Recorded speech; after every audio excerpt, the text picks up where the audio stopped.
It's Hannah. It's Tina, and this is By the Graces.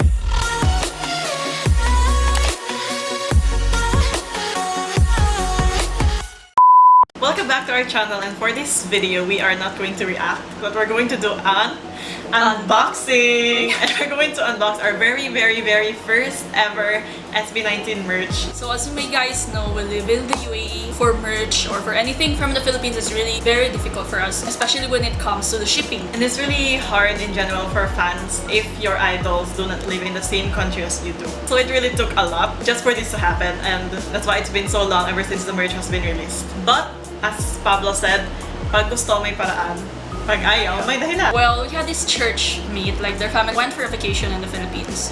And Tina and I were contemplating very hard whether we can ask them for a favor, because of course, like, who would like, like not everybody would understand why you want to get like a certain product. And so I sent a message and said, Tita, can you get this for us? Like, is it okay? It's only in Lazada eh. Yes, sabi na, I told her na Tina and I will be ordering something from Lazada. Would it be okay to like address it sa inyo? Because you're coming back here. The thing is, na-delay because there were lockdowns pala in the Philippines, and so they just arrived yesterday, July 1.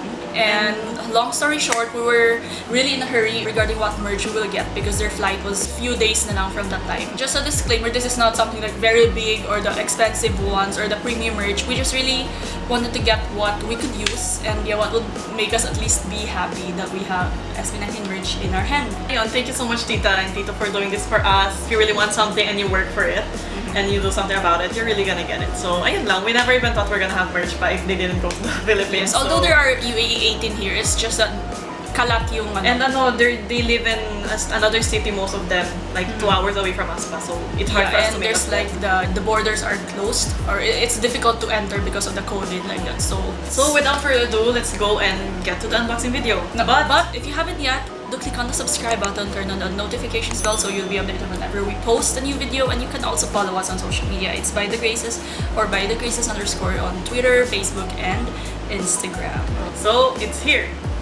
Ta-da! So you guys know the shape. Yeah. So of course, we sanitized this. So we sanitized it already and we are ready to open it. So let's go.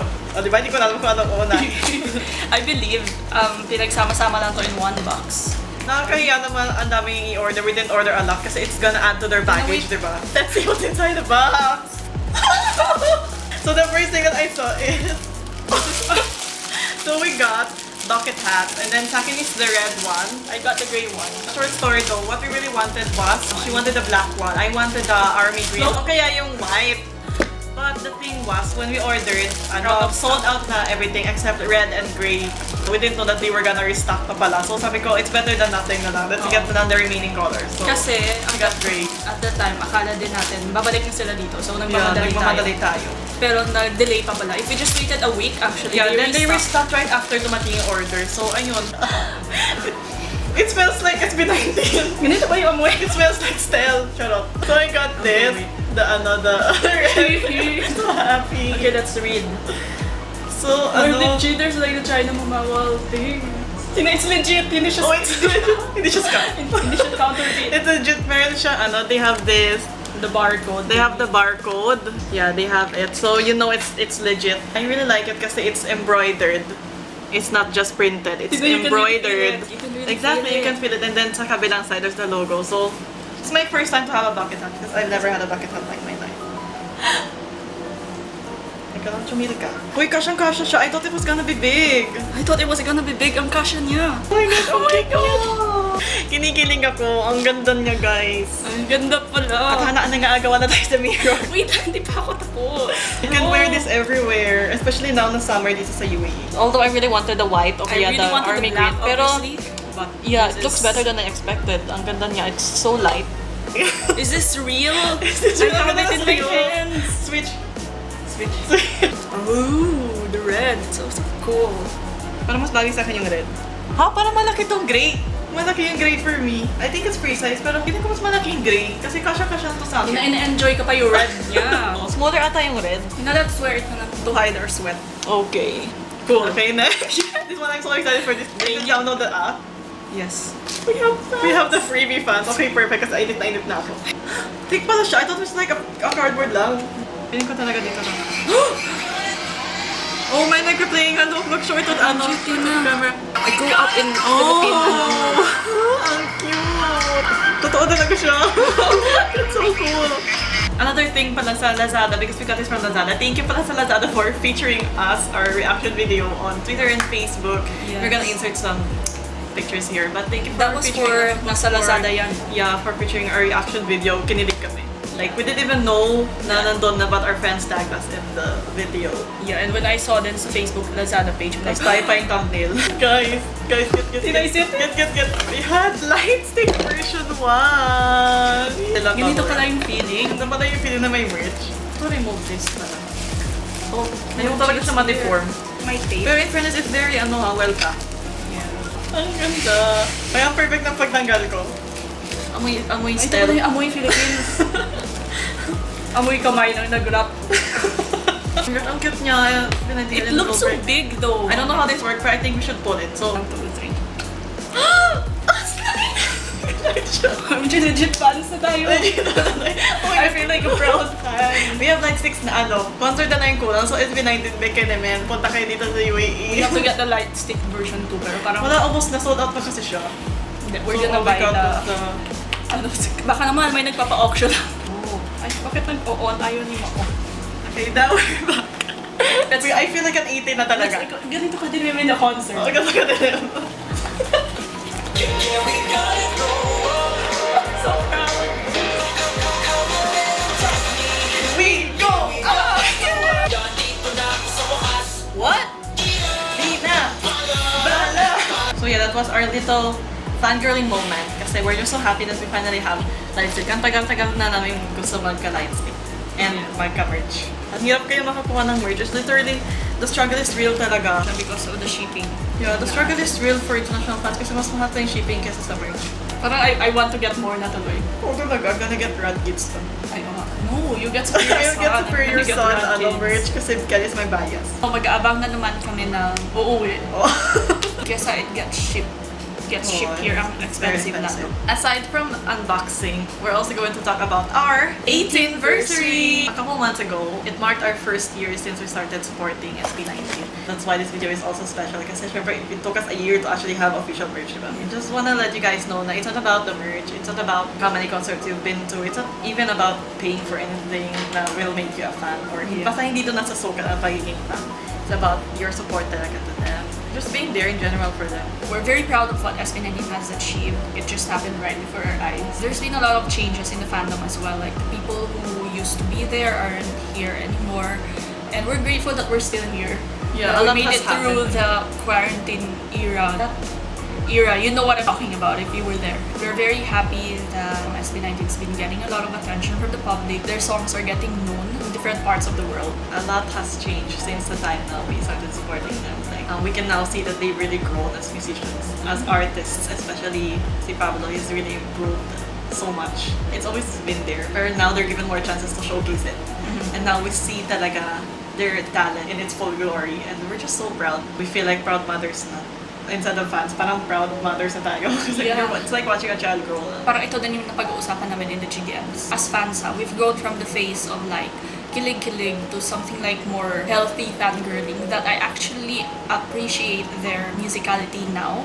That I don't see them the way I see them before. I mean, nandun yung kilig, but there's like a deeper appreciation na nangyayari nowadays. Not because they've been achieving a lot, but because I've seen their journey and I've seen how they've evolved as artists. Along with that, the fandom has really grown so much, exponentially. Everything happens so fast. I can't even keep up na right now. Kasi ang dami nilang achievements back and forth, left and right. And then minsan magugulat ka na lang na, ito na, andito na tayo, ganito na tayo kalaki. Whenever we look back, parang grabe pala, we never knew 1 year ago na this is what's gonna happen a year after. We're just glad that we stayed. For you, if there's one thing you want to tell SB19, what would it be? I really appreciate their artistry. Yun, I just saw a tweet na parang, but if maging silent fan na lang siya, he's confident na marami na nagmamahal sa SB19 and that made me soft. Yung masusok talaga ako. Bakit? Hindi ko alam. Siyempre when we started, ang dami nating time. Then now, parang things are getting more busier. So parang, I can feel malapit na yung time. May kaagaw na yung SB19 sa time ko. I'm just confident na even if parang I'm just silent, parang kaya na din. Even if I'm just silent and I'm trying to get Lee. Ako naman, recently, I re-quoted my tweet na I made last year, August. Na, sabi ko, it's so tiring to be a fangirl kasi at that time we were doing MTV votings. Tapos meron tayong like 3 events at the day or 3 voting. I'm not sure what's happening as of August. And I tweeted na it's so hard to be a fangirl, but you know that it's worth it. Like, it's worth your time. So you're gonna give it your all. Someday you're just going to sit and you're gonna watch the world like cheer on them. When you're sipping on your tea lang. Sabi ko, di bale, someday I'll be sipping my coffee watching the world cheer them. And siguro, maybe we're halfway there. I'm still not saying that this is it kasi I believe there's something more. But we're on the way. We're going there. Like, dun din naman tayo patungo. And I think that's true kasi sometimes I don't have to do something. I mean, of course, the votings are like a staple in the fandom. But like, now that I've been more busier, it's true what people say that music can also serve as your rest. These days, parang whenever I get tired, whenever I get too exhausted, I just listen to SB19's music or I just scroll through Twitter and see what's going on, and then somehow like the load is lifted. Siguro what I've learned the most from being part of the fandom for a year on Twitter is that getting is not what defines you as a fan. Sometimes it's about more as parang what you give, what you do with the inspiration you get from them. You know, SB19 will only be here for a time. They won't be here forever. So it's important that as individual you also know how to build something for yourself. Kasi they're very inspirational in a way na nangarap sila and then they achieved it through hard work, through like persistence. And dapat yung characteristics na yun, parang na-embody mo siya as a fan. And then you use it personally para mag-grow ka din. And then we all grow together, we all inspire other people as well. Then the world will like be better siguro. There will be change even in the people around us now, even in our circles. And that's something big already. That matters already. And also, I just want to add that aside from the inspiration that you've mentioned that they've given us, I'm also really thankful kasi ang dami nilang na-change sa life natin. Ang dami kong na-learn from them. Aside from that, I'm really grateful kasi dahil sa kanila, I've met and really known some of the best people on earth. Alam niyo yun, you already know who you are. I'm so happy for them na parang they're getting to do what they love individually and in the group as well. So ayun nga, if there's anything I want to say to SB19 or I wish for, not to say to SB19, like we can't really assume that they're watching or what. But something I want for SB19 is that they remain grounded. I've supported a lot of artists in the past. I've become a fangirl of so many artists.